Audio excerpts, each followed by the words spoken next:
Welcome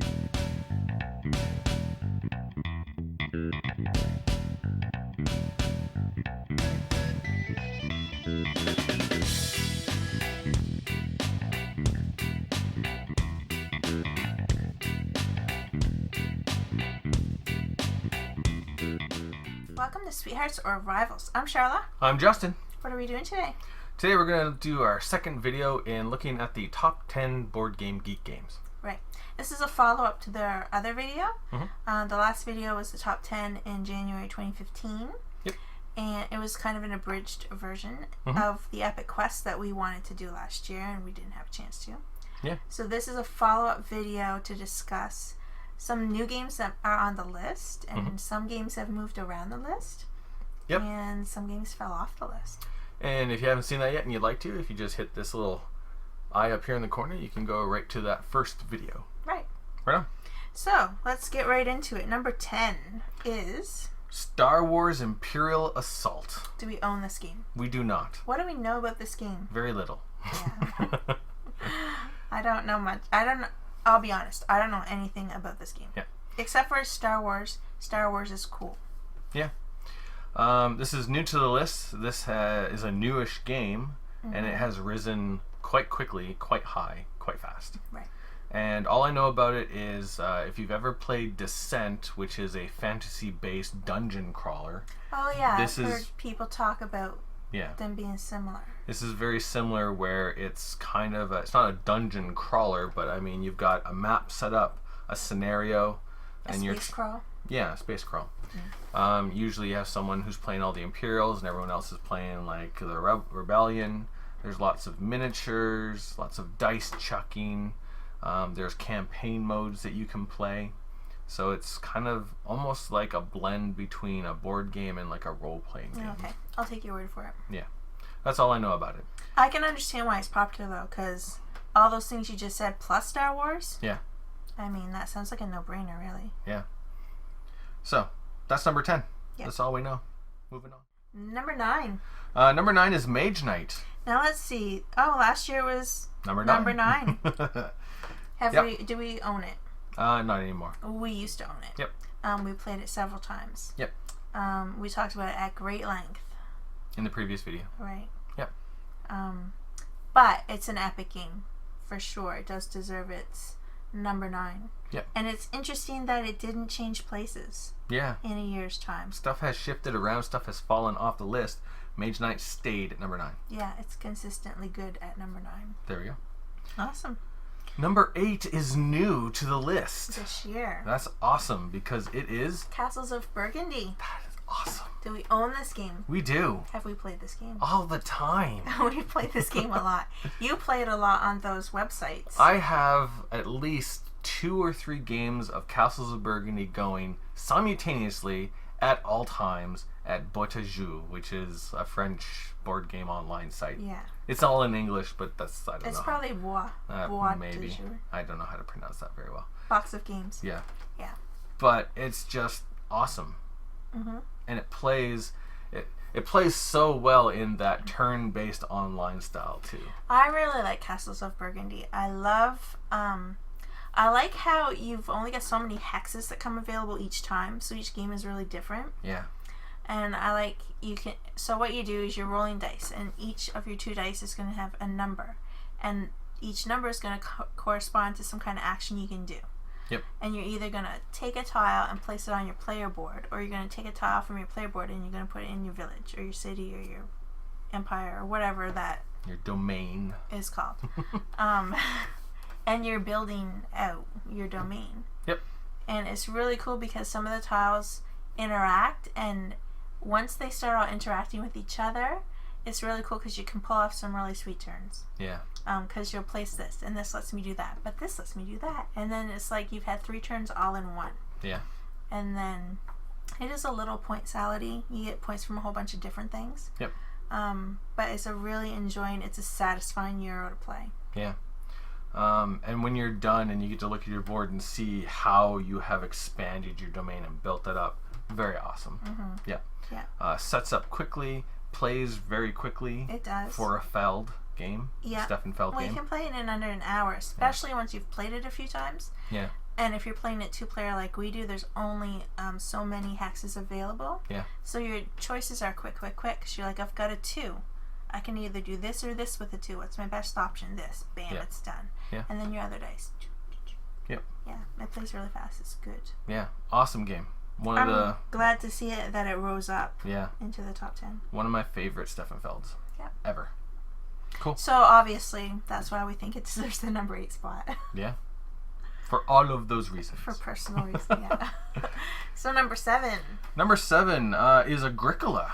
So this Wow. is a game that was on the list last year, and it was number 4 last year. It went down just 3.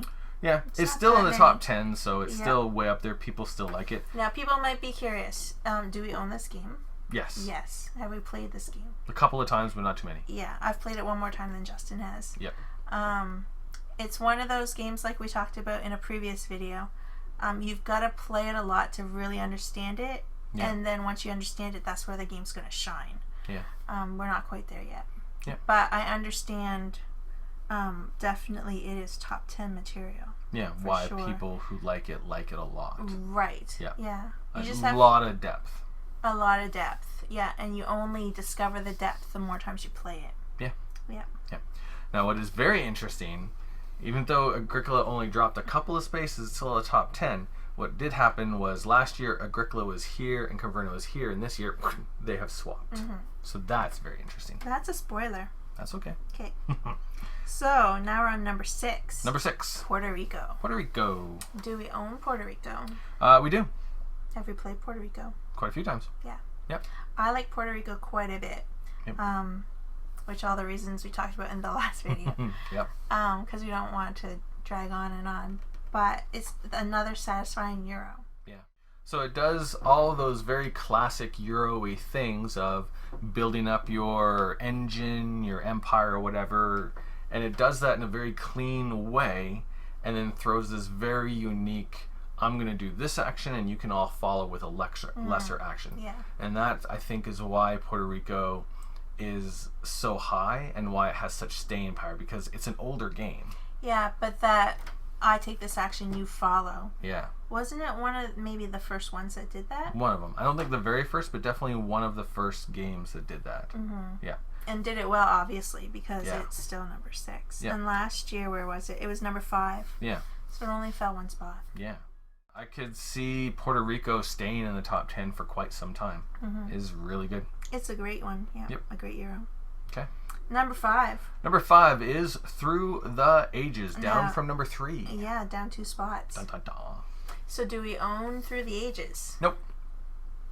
Not anymore. We used to own it, but in preparation for the new edition that's releasing any time now, we got rid of it. Yeah. So we could use that money to get the new one. That's right. Yep.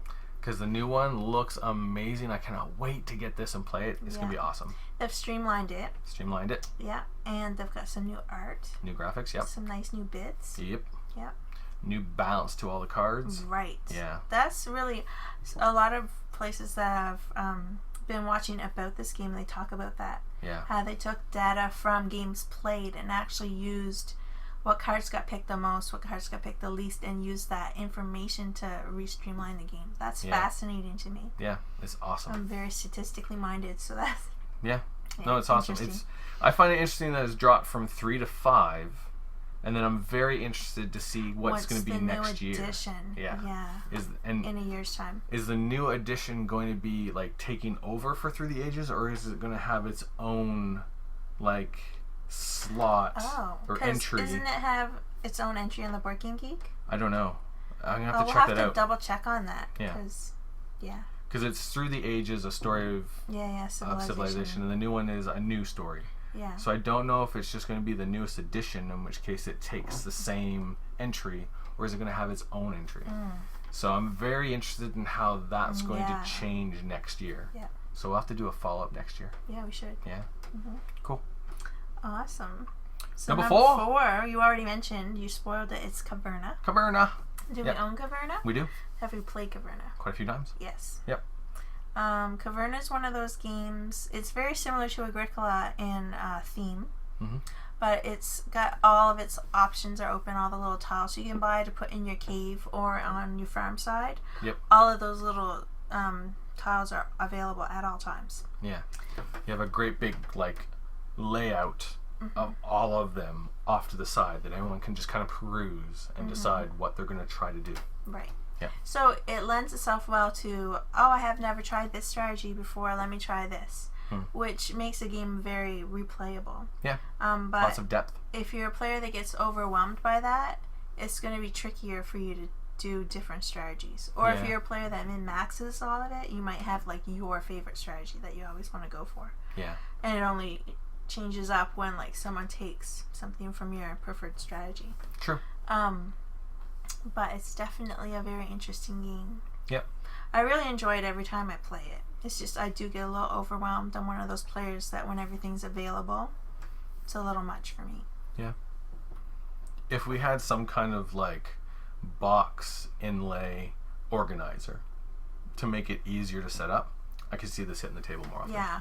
But it's a bit of a beast to take all that stuff out and set it up. Yeah. Because there's a lot.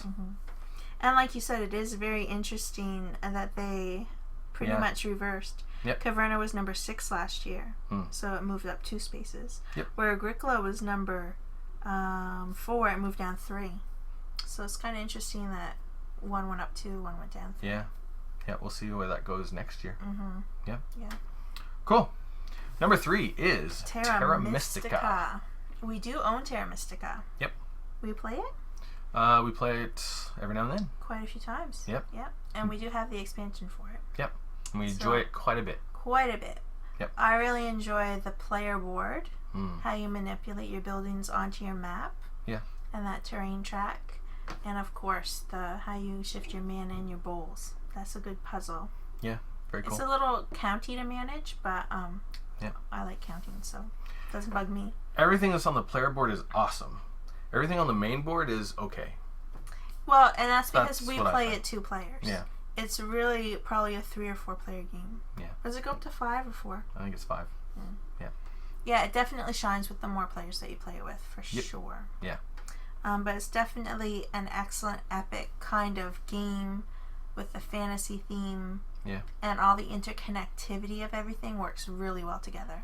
Yeah. Unless you're playing just 2 players on a big board. And then a lot of replayability with just all the asymmetry between the different factions. Yes. They all play different, which is very cool. Yeah, their boards are all set up a little bit different, which is really, interesting. It makes it interesting. Yep.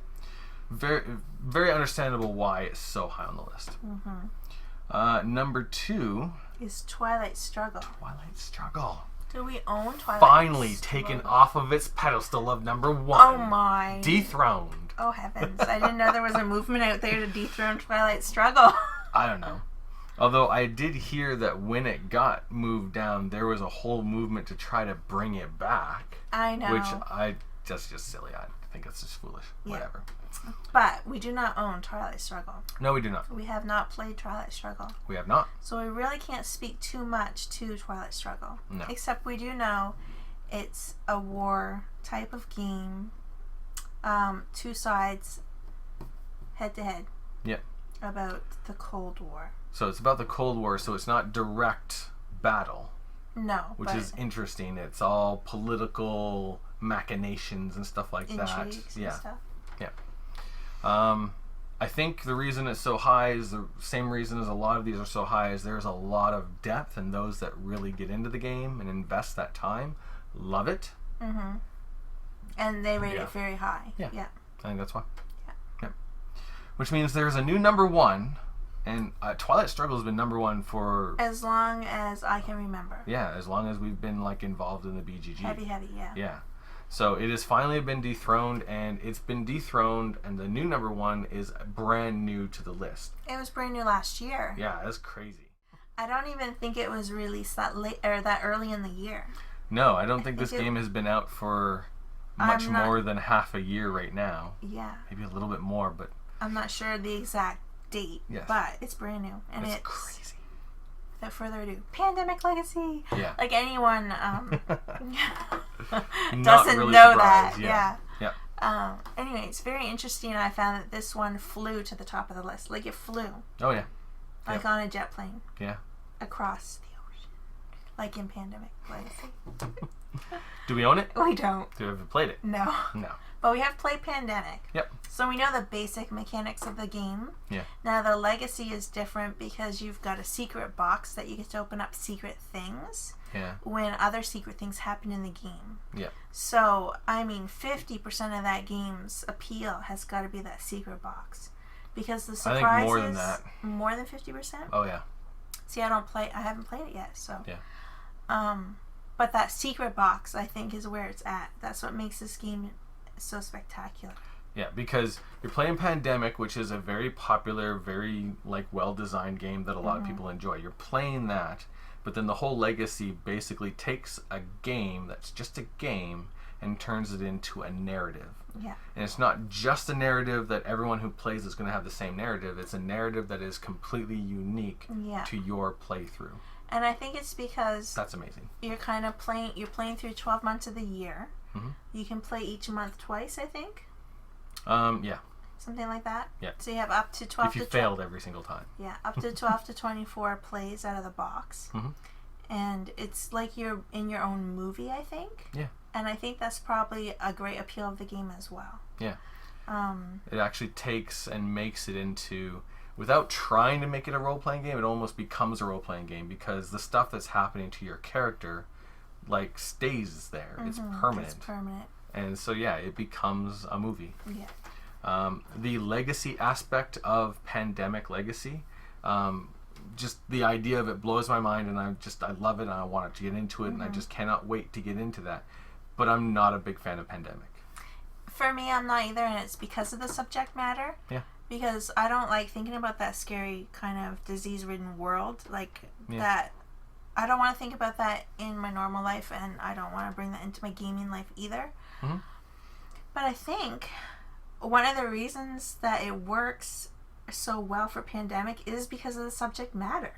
The Legacy lends itself to that kind of scary, apocalyptic kind of world. Yeah, and it's a co-op, so everyone's working together, so it becomes this...